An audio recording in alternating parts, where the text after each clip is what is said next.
The Kremlin calls it peak hysteria. Despite more meetings and maneuvering, Europe still appears on the precipice of war. How did we get here, and is diplomacy failing? I'm Andrey Kortunov, and today's newsmaker is the diplomatic desperation over Ukraine.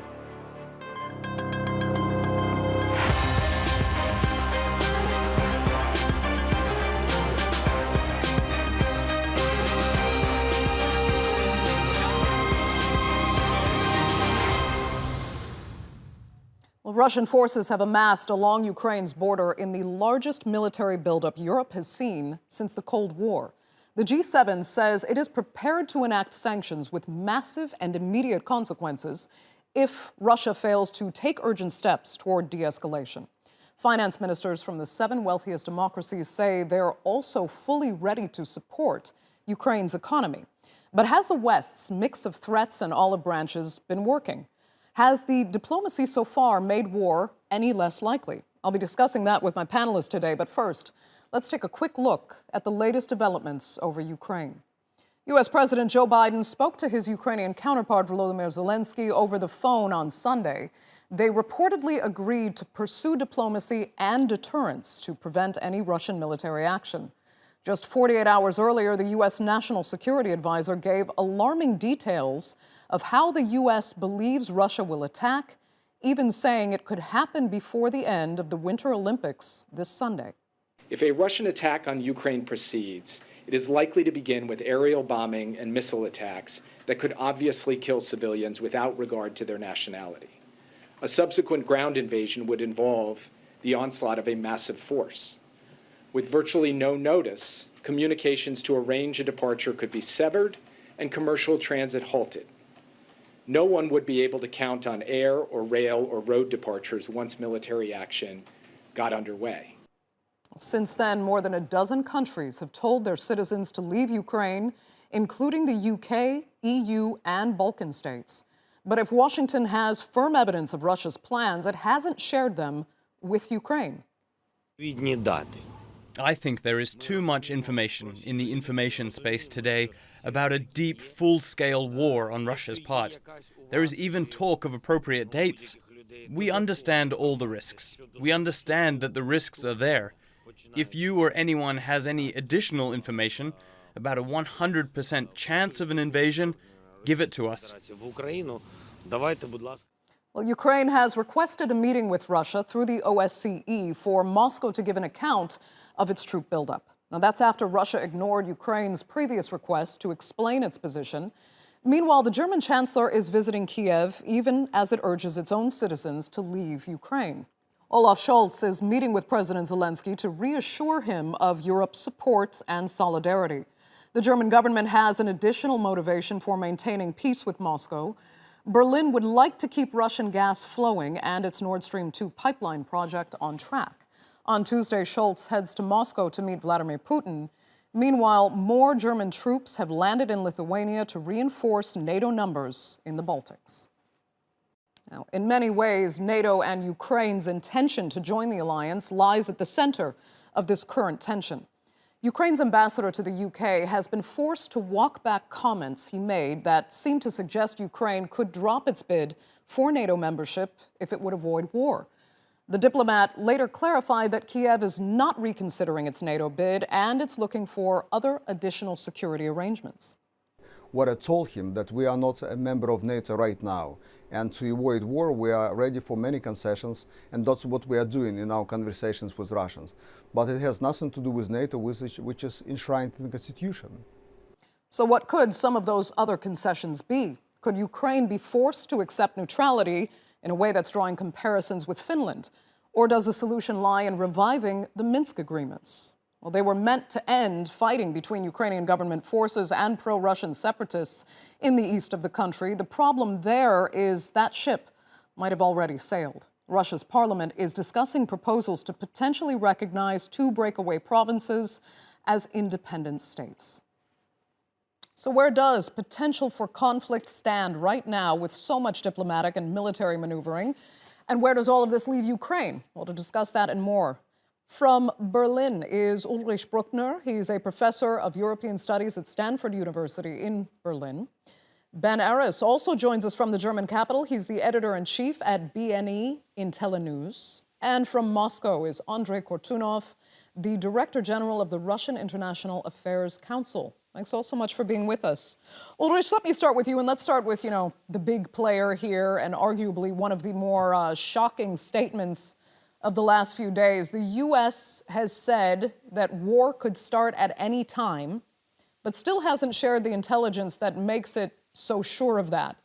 So, of course, there's, natural suspicion that that intelligence either doesn't exist or that it's highly flawed. Do you think the U.S. is hyping up the threat, or do you think it really is that serious? Well, if someone holds a gun at your face, I think it's a realistic scenario of this is an imminent threat. If it makes sense to share intelligence at this moment in time, is more like a tactical decision that could also put your sources at risk. So it is an unusual move to come out with, we have additional information, and that explains why Biden puts all the political leaders together as he did on Friday. But it could also be a tactical move to force Russia to adjust its plans, and ideally to move the plans any further to a point where it becomes less likely that anything practical is happening. But I don't think there is any doubt that Russia has moved to a stage where it could attack any time. Okay. But in the meantime, President Zelenskyy has said the enemy for Ukraine right now is panic. So when the U.S. makes statements like that and U.S. and European countries pull out all diplomatic staff and tell their nationals to leave the country immediately, he's saying it hurts Ukraine the most and it's not even necessary. Let's listen quickly to exactly what President Zelenskyy said. I have to speak with our people like a president and say people truth, and the truth that we have different information. And now the best friend for enemies, that is panic in our country. And all this information that helps only for panic doesn't help us. So Ulrich, I'll come back to you quickly. Kiev really is far from where Russia is amassing troops right now. Is it really necessary to make the statements that have been made and to evacuate people? Well, it is a role play. And in Zelenskyy's case, it makes perfect sense to try to avoid panic in the country. It goes without saying that this is the role he has to play. But we should also not forget in what situation Biden has been with Afghanistan and the withdrawal there. So if he would repeat the same mistake as not having a plan in a situation where intelligence informs him that there is something happening and then decisions are avoided, and in the end, it leaves such a bad impression of coming too late, doing too little, doing the wrong thing, and repeating the scenario from Saigon in the 70s, this would be a mistake that he couldn't politically survive. So it makes perfect sense to send out warnings, and Western leaders do something similar, but it's not meant to boost panic in the country of Ukraine. It is more to be more prepared based on the information they hopefully have and not just speculate it. Okay, Andrey, let me ask you, do you agree with Ulrich in a way that Russia is metaphorically holding a gun to the head of its adversaries so that these actions taken, these statements being made are justified? Well, let me tell you that I've just had a conversation with a friend of mine from Oslo, Norway, and she told me about large-scale exercises that NATO plans in this country. It's more than 35,000 people moved in the north of Norway, trying to work on strategic mobility. Should we consider it to be again pointed at the Russia's forehead? Is it something that we should be concerned about? I'm not sure that this is the case, and it's not that I exclude a military conflict, but I think that a war with Ukraine will not give Russia a lot, but the toll that it will impose on the country will be very significant. So my take is that what Mr. Putin is doing at the border between Russia and Ukraine might be labeled as coercion or deterrence rather than a direct preparation for a military activity. If Putin really wanted to go after Ukraine, I can assure you that he would choose a different mode of operations, something that would surprise all of us. And frankly, he does not need weeks and months to mobilize troops in order to start an offensive operation. He usually does it in a much faster mode. Just recall the operation in Kazakhstan or in Syria, or even the operation in Crimea. It was a very different mode of operations. Yeah, very interesting. Okay, Ben, let me get where your stance on this. I mean, are we looking at the peak hysteria, as the Kremlin has called it, or peak hype? Or is this genuine concern and, the dramatic statements that have been made, the moves to evacuate, are necessary? And by the way, if they are, tell me which piece of rhetoric, or which statement kind of scares you the most? I agree with Andrey, his assessment that if Putin were to go in, he would have gone in a long time ago. He'd go in fast. The Crimea was done on the basis of so quickly that the West can't react, a fait accompli plan. And this crisis has been telegraphed so well in advance that you've seen the US and the UK fly in a lot of weapons to get ready. The Ukrainians have been put in a position where they could put up a considerable fight. I mean, they would be overwhelmed by the massive Russian forces, but at the same time, they would inflict significant damage. And so by delaying it, you increase the costs, human and political, to Russia, which means that it's not the way you go about this. In terms of the mood on the ground, we've got two correspondents in Ukraine at the moment. One's out in Kharkiv, right on the border with Russia, and another in Mariupol, which is on the Sea of Azov, which is another key target should fighting begin.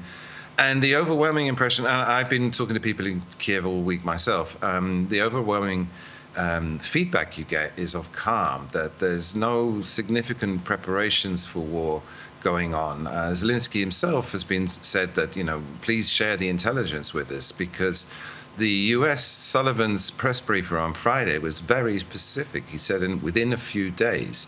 And Biden went further and put a date on it, February 16th, this Wednesday.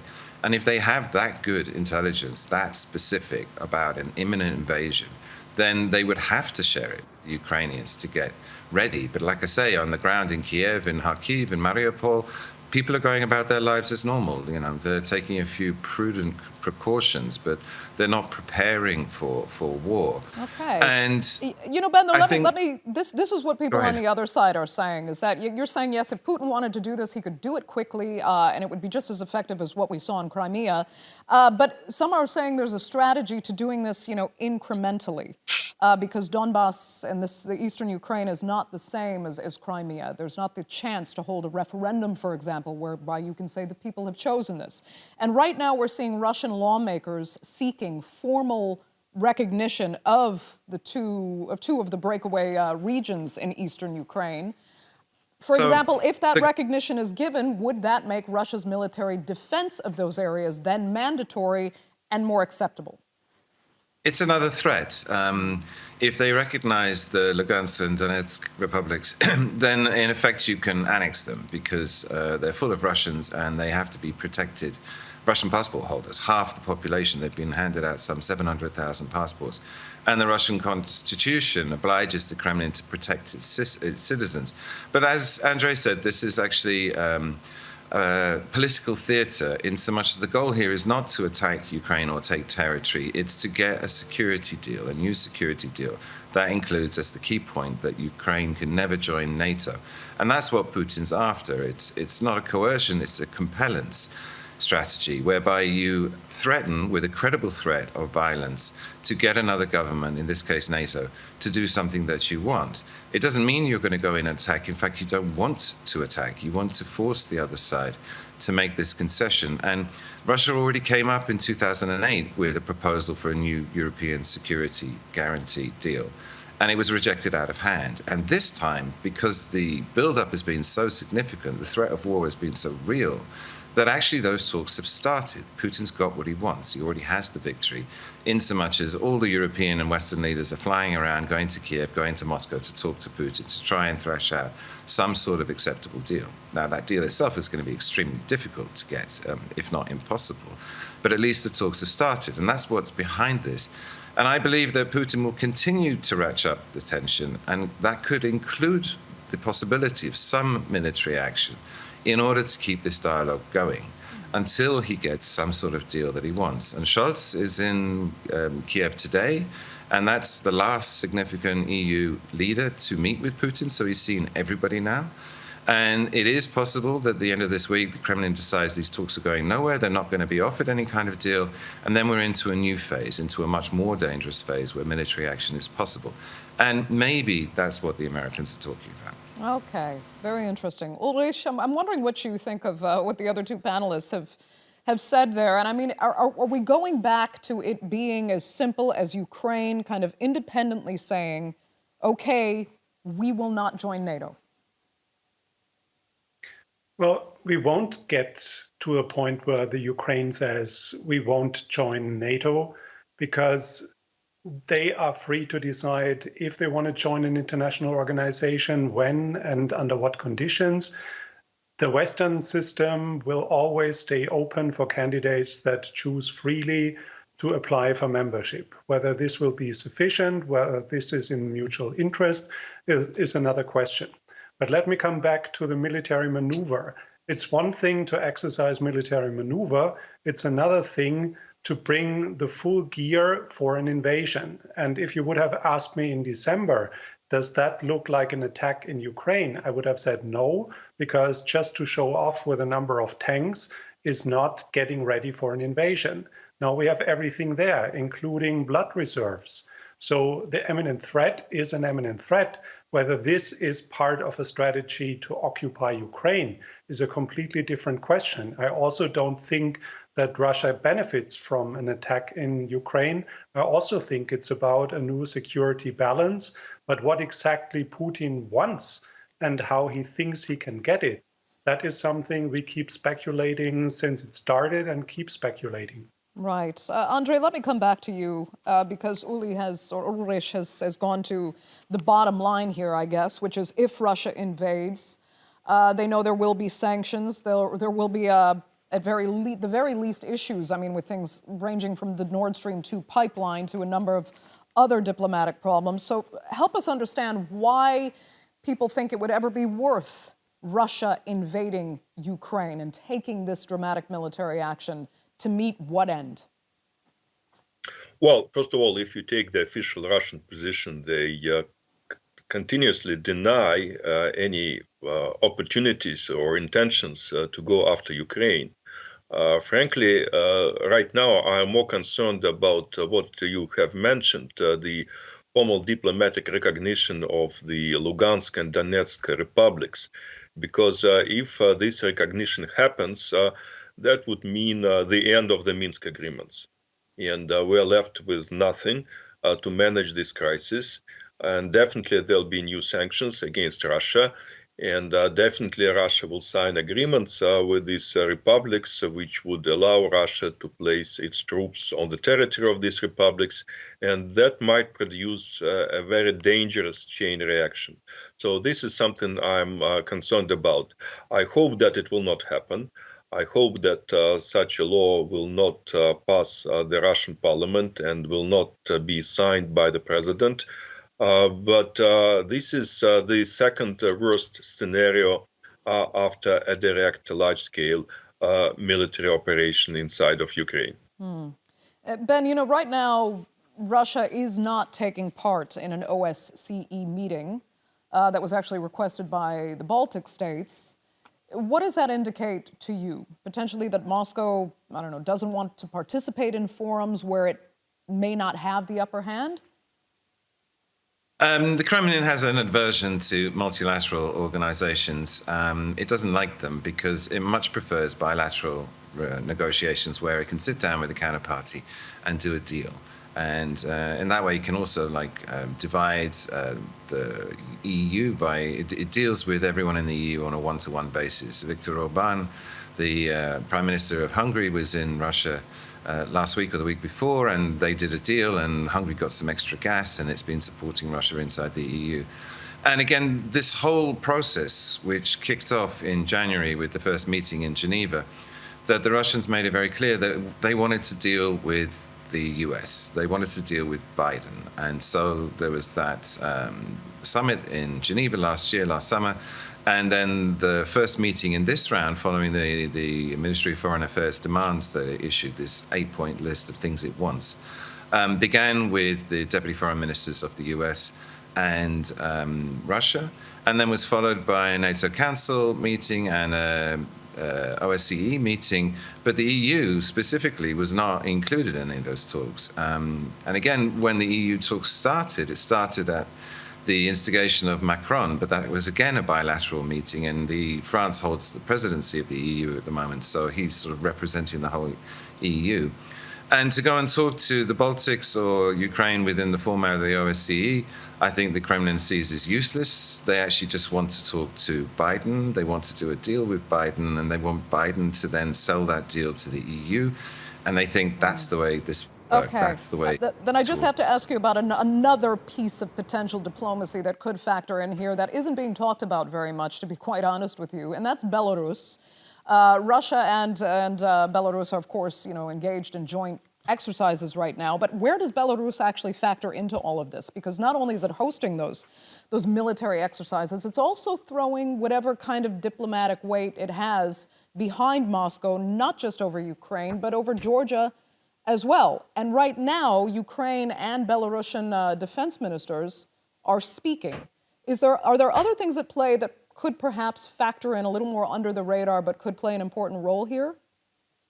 Belarus is important in so much as that gives the northern access to there's the largest scale exercises going on there at the moment, 30,000 Russian troops.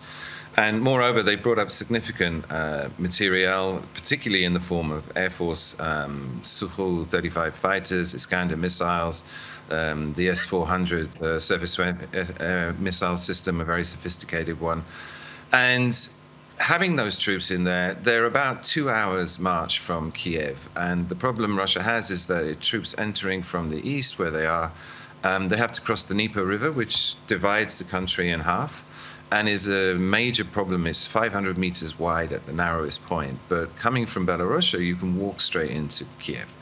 And so the significance of Belarus in this is that it threatens the capital directly, which is another major military threat. However, Lukashenko, since the disputed presidential elections and the country's been in turmoil, he has to do whatever Putin tells him to do now. He used to play East off against West, and now he's totally and entirely dependent on Moscow. And so Moscow is just, that's a pawn for them to move, and they've moved it. Okay. Uli, I saw you raise an eyebrow a bit at one point. If you want to comment, do go ahead. Well, I was thinking about how future history books will compare the situation with other conflicts between the West and Russia. And it's for the first time that Russia looks much more powerful than in the past, when we had sort of equal potential and both didn't want to take a risk. Now, if Russia wants to return its status as a global power and not as the regional power that Obama was portraying it in 2008, when it looked down on something that used to be a global superpower, this is definitely an outcome of that situation, because the potential, like how many NATO troops are close to the borders in the east where Russia doesn't want to see them, to what Russia brings to the table is 1 to 20. And that, again, is an important factor when we compare situations like military maneuvers. Okay, let me just get Andrei's thoughts on that. We have about a minute left, Andrei. I mean, is that a fair reference to make that you heard from Ulrich? Well, I think looking from Moscow, you see it slightly differently. You'll see NATO surrounding Russia, and Russia is relatively small compared to NATO, and I don't think that it can constitute a formidable threat to the NATO alliance in general. Right. I mean, one of the questions is how much is the West actually considering how, what it does now will apply to Moscow in the future? I think that we are facing definitely a tipping point. A lot will depend on developments within the next couple of weeks. We might move gradually to a new security system in Europe, hopefully more stable and more predictable, but we might slide into a crisis. Unfortunately, the jury is still in session, and we don't know how the situation might evolve. Okay, Andrey, I will have to give you the final word. I'd like to thank all three of my panelists so much for being with us. I'm sure we'll be speaking again soon about this very issue.